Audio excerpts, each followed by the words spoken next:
Sensational speech ఇవ్వడానికి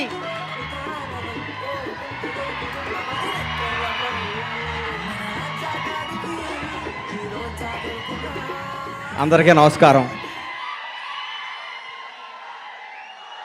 ఒక 7-8 సంవత్సరాల తర్వాత నాకు కిక్కినిచ్చిన సినిమా ఈ లిటిల్ హార్ట్స్.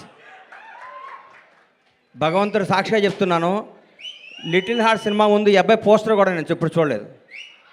ఈ అబ్బాయి ఇట్లా యూట్యూబ్ తిప్పుతుంటే మా అమ్మ నాన్న తిరుపతి తీసుకెళ్ళాలనుకుంటే నాకు పెద్ద టూరు, అట్లాంటి ఫారెన్ తీసుకెళ్ళడానికి కానీ ఆగిపోయాను. ఎందుకంటే నన్ను అమ్మ నాన్న లవ్ చేసేవాడంటే నాకు అంత ఇష్టం, అక్కడ ఆగిపోయాను. సినిమా ఇండస్ట్రీ కష్టాలు, కన్నీళ్ళు, బాధలు అన్నీ ప్రిపేర్ అయ్యి రావాలి. ఎవరో కొన్ని 100 కోట్లకు ఒక ఆయన ఉంటాడు, ఒక స్టార్ కామెడీ కొడుకుగా పుడతాడు, ఒక మెగాస్టార్గా బామర్తిగా ఉంటాడు, ఒక ఐకాన్ స్టార్కి తండ్రిగా ఉంటాడు. అట్లా ఒక 100 కోట్ల కూడా ఉంటాడు. అందరూ అట్లా ఉండలేరు, మన అందరూ కష్టపడాల్సిందే తప్పదు. అట్లా ఎప్పుడు కాలు మీద కాలు వేసుకుంటాడు. ఆయన ఎవరికి అందుబాటులో ఉంటాడు, ఆయన ఎవరు అనుకుని ఆయన అందుబాటులోకి వెళ్తారు. అది జీవితం అంటే. అంత మహర్జాత్ కూడా నా జీవితంలో నేను చూడలేదు, ఇక చూడను కూడా. అంత అట్లా అట్లా ఆయన జీవితాన్ని అంత అద్భుతంగా ప్లాన్ చేసుకుని అల్లు అరవింద్ గారు ఇక్కడ రావటం, విజయ్ దేవరకొండ.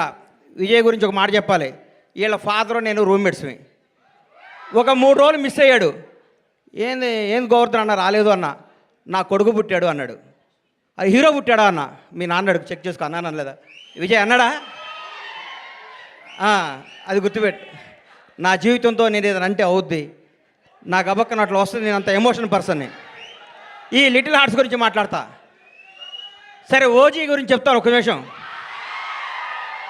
ఈ భారతదేశంలో ఉన్న కొంత కోట్ల మంది అభిమానులు, నేను ఒక అభిమాని.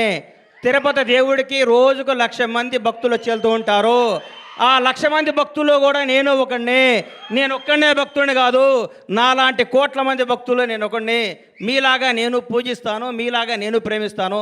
నేను మీలో ఒకడిని, మీకంటే నాకు ఎక్కువ క్వాలిఫికేషన్ లేదు. ఓజీ బ్లాక్ బాస్టర్ అవ్వాలని మీతో పాటు నేను కోరుకుంటున్నాను.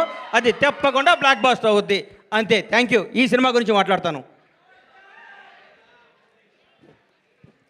చిన్న సినిమా చచ్చిపోయింది, మా ప్రస్థానంలో అంత్యక్రియలు చేద్దాం అనుకుంటున్న తెలుగు ఇండస్ట్రీలో కథతో తీస్తే సినిమా హిట్ అవుద్ది, బడ్జెట్తో కాదు నిరూపించింది లిటిల్ హార్ట్స్. 2.5 కోట్లతో సినిమా తీశారంటారు. ఇప్పుడే నితిన్నను మన సాయిని అడిగాను, ఎంత బడ్జెట్ ఎల్గాట్ చేశారని. 2.5 కోట్లు అన్నారు. ఒక పెద్ద సినిమా షెడ్యూల్ వేసుకొని 3 రోజులు షూటింగ్ క్యాన్సిల్ అయితే 2.5 కోట్లు అవుతున్నాయి. ఈ రోజుల్లో 2.5 కోట్లతో 50 కోట్లు కలెక్ట్ చేసే సినిమా తీశారంటే hats off to Little Hearts team. మిమ్మల్ని చూసుకొని పెద్ద పెద్ద దర్శకులు, నిర్మాతలు ఇంగ్లీష్ లాటాడు సిగ్గుతో తలంచుకోవాల్సిన రోజు తీసుకొచ్చారు మీరు ఇండస్ట్రీకి. నిజంగా ఇక సినిమా చూడండి, చిన్న సినిమా చూడండి, పెద్ద హీరో 500 కోట్ల బడ్జెట్ ఉంటుంది తీస్తారన్న రోజుల్లో 2.5 కోట్లతో యావత్ తెలుగు ఇండస్ట్రీ, తెలుగు సినిమా, తెలుగు ప్రజలందరినీ థియేటర్కి పరిగెత్తించారు. నేను సినిమా థియేటర్కి వెళ్ళి దాదాపు 5-6 సంవత్సరాల నుంచి నేను ఒక థియేటర్ ఎగ్జిబిటర్గా, నా థియేటర్ కూడా నేను సినిమాకి వెళ్ళలేదు.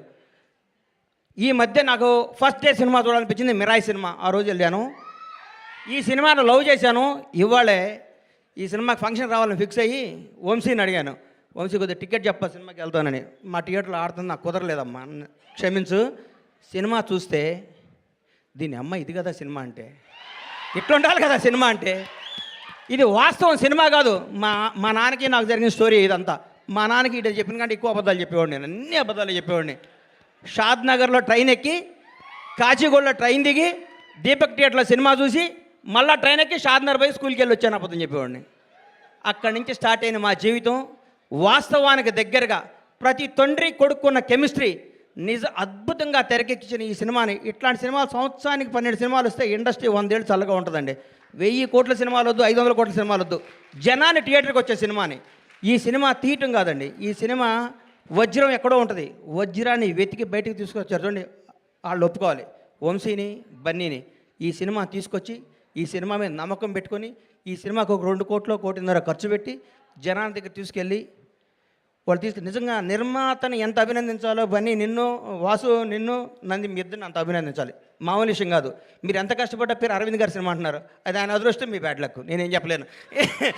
అమ్మ ఇది ఎవడేం చెప్తారు చెప్పు. ఆయన ఏమీ చేయరు, లాస్ట్ మినిట్లో వస్తారు అంటారు, పేరు కొట్టేస్తాడు. ఆయన జాతకం అట్లాంటిది, మనం ఏం చేయాలి దానికి.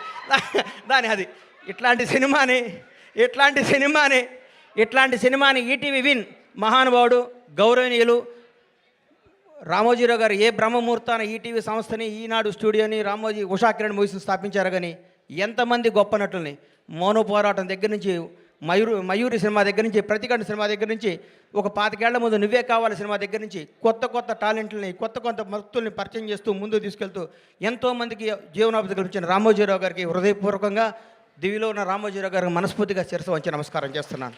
ఈటీవీ సంస్థకి అలాగే చేస్తాను. కొత్త కాళ్ళని ఎంకరేజ్ చేస్తూ కొత్త క్రీమ్ని బయటికి లాగి అందరు టీం అంతా చేసినాక లాస్ట్ మినిట్లో వచ్చి నవ్వుతూ అని అరవింద్ గారు కూడా ఈ సందర్భంగా కృతజ్ఞత తెలియజేస్తున్నాను. నవ్వకండి సార్, వాస్తవం సార్. మీ షర్టు నలగదు, మీ మనసు నలగదు, మీ హెయిర్ స్టైల్ మాలదు, మీరు మాత్రం డబ్బు సంపాదిస్తుంటారు. అది మీ అదృష్టం, దానికి ఎవడం చేయలేడు. ఇలాంటి సినిమాలు తీసిన మౌళి నీకు మాట చెప్తున్నానమ్మా, ఈ 20 రోజులు జరిగిందంతా అబద్ధం, ఒక కల్పన, ఒక 3D అనుకో, కళ్ళజోడిది. ఈ సినిమా రిలీజ్ ముందు రోజు నువ్వు ఉన్న స్టేటస్ మీదే ఉండు. నేను అలాంటి దగ్గరికి వస్తారు, మౌళి గారు మీరు 6 అడుగులు హైట్ ఉన్నారండి, మీ ముందు విజయ్ దేవరకొండ, మహేష్ బాబు ఏం పనికి వస్తారని అంటారు. అవన్నీ నమ్మకోకు. నువ్వు ఒక చంద్రమోహన్ లాగా ఇండస్ట్రీని ఏలాలని కోరుకుంటున్నా. గ్రేట్ లెజెండరీ యాక్టర్ చంద్రమోహన్ గారు ఏమి సినిమాలు తీశారు, చచ్చిపోయేదాకా యాక్ట్ చేశాడు. అది వాస్తవాన్ని నమ్మమ్మ. మీ ఎవరు మీది గాజువాక, మీ గాజువాక బేస్ని మర్చిపోకు. ఈ ఫిలిం నగరు, ఈ సినిమా, ఈ ట్వీట్లు, ఈ ఫోటోలు, ఈ పొగడ్తలు ఇదంతా అబద్ధం. ఇంటికి వెళ్ళావని వాస్తవానికి వెళ్ళిపో. నేను రోజు ఇంటికి వెళ్ళి నా షాద్నగర్ కోళ్ళ ఫారం గుర్తించుకుంటా, లేకపోతే వీళ్ళు మన బతకనేరు. ఇక్కడ ఈ మాఫియా మన బతకనేదు. ఈ మాఫియాకి దూరంగా ఉండాలంటే మనం బేస్ మీద ఉండాలి. తప్పకుండా ఎవడు బాగుంటే అబ్బబ్బబ్బబ్బ ఎంత పొడుగుందా అనేది అంటారు. నువ్వు నమ్మకో. నేను 5 అడుగుల హైటే ఉన్నాను, నేను మంచి నటుణ్ణి, నేను చంద్రమోహన్ లాగా ఉండాలి అనుకో. ఒకటి గుర్తుపెట్టుకో, నాకు ఒకటి గుర్తు బాగా. మెగాస్టార్ చిరంజీవి గారికి 1 year గ్యాప్ వచ్చింది. శ్రీకాంత్ అనే సినిమా పెళ్లి సందడి తీసాడు అరవింద్ గారు, ఇండస్ట్రీ ఇటు కొట్టారు. అబ్బా శ్రీకాంత్ అన్న అయిపోయాడు ఇక అది ఇది అన్నారు. ఒక స్టార్ను మనం ఏం చేయలేం. ఎవరో ఒక 100 కోట్లకు మెగాస్టార్ పుడతాడు. అట్లాంటి టచ్లో నువ్వు స్టారుగా, నువ్వు మంచి నటుడివి, నువ్వు మంచి నటుడిగా ఉండాలని మనస్ఫూర్తిగా కోరుకుంటున్నాను. నేను విష్ చేస్తున్నాను, నేను ఆశీర్వదిస్తున్నాను, నేను హెచ్చరిస్తున్నాను. ఈ పొగడతలో నమ్మకో. రౌడీ షర్ట్ ఇచ్చాడు, మహేష్ బాబు ట్వీట్ వేశాడు, బండ్లా గణేష్ అయ్యేశాడు, ఇవన్నీ అబద్ధాలు. ఇది నిన్ను బ్లెస్ చేయడానికి, నీకు విషయం చెప్పడానికి చేస్తారు. ఇది ఈరోజే, ఇంకో ఫ్రైడే ఇంకో మోడీ వస్తాడు, ఇంకో ఫ్రైడే ఇంకొకడు వస్తాడు. ప్రతిదానికి ప్రిపేర్ అయ్యిండు. ఎప్పుడు జాగ్రత్తగా ఉండు. దయచేసి దురలవాట్లు చేసుకోకు, దురలవాట్లు చేసుకోకు. ఎవరిని నమ్మకు, నమ్మినట్టు ఉండు, వాస్తవంగా బతుకు, అద్భుతంగా కథలు చేసుకో, నటుడిగా పేరు తెచ్చుకో. మీ అమ్మ నాన్న తలెత్తుకునే తిరిగే విధంగా, నీ బంధువులందరూ మౌళి మా ఫ్రెండ్ అని చెప్పుకునే విధంగా, ఇండస్ట్రీ అంతా నిన్ను చూసి ఆనందపడే విధంగా మనస్ఫూర్తిగా ఉండాలని కోరుకుంటూ, నన్ను ఈ ఫంక్షన్ తీసుకురావడానికి కారణమైన మిత్రుడు బన్నీవాసు, వంశీ నందిపాటికి, ఈటీవీ వినివారందరికీ కృతజ్ఞతలు తెలియజేసుకుంటూ, ఇలాంటి సినిమాలు మీరు ఆశీర్వదించాలి, థియేటర్కి రావాలి, చిన్న సినిమాలు బతకాలి, చిన్న సినిమాలు బ్లాక్ బాస్టర్ కొట్టాలి. ఒక సినిమా 2 రోజులు షెడ్యూల్ వేస్ట్, ఒక సినిమాది సూపర్ హిట్ కొట్టిన సినిమా చూసి మనందరం గర్వపడాలని కోరుకుంటూ సెలవు తీసుకుంటాను. థ్యాంక్ యూ అన్న ఒక్క నిమిషం. హిట్ కొట్టిన తర్వాత షర్ట్ మారుతుంది, ప్యాంట్ మారుతుంది, కానీ లోపల మౌలి అలాగే ఉంటాడు అన్న. అదే మారదు. Thank you. ఈ మాట నాకు ఇస్తున్నావు, ఇది వాస్తవం అమ్మా. వాస్తవం మీద బతితే లాంగ్లో బతాం. ఒకటి గుర్తుపెట్టుకో. ఒక హీరో గురించి చెప్తా నీకు. వాస్తవానికి దగ్గరగా ఉండే ప్రతిరోజు అల్లు అర్జున్తో నేను సినిమా తీసా. సాయంత్రం పడుకునే ముందు అనుకుంటాం, ఈ ప్రపంచంలో ఈ బన్నీకి నేను తప్ప ఎవడో క్లోజ్ కాదుకుంటాం. అల్లి మనకి సన్ రైజ్కి మళ్ళీ మారిపోతుంది పరిస్థితి. ఆ రోజు ఫ్రెష్గా చూస్తాడు. అల్లు అర్జున్లా బతుకు. టాలెంటే నమ్ము, టాలెంట్నే ఎంకరేజ్ చేయి. ఇక్కడ ఎవడో రిలేషన్ కాదు, నీ టాలెంటే నీ బంధువు, నీ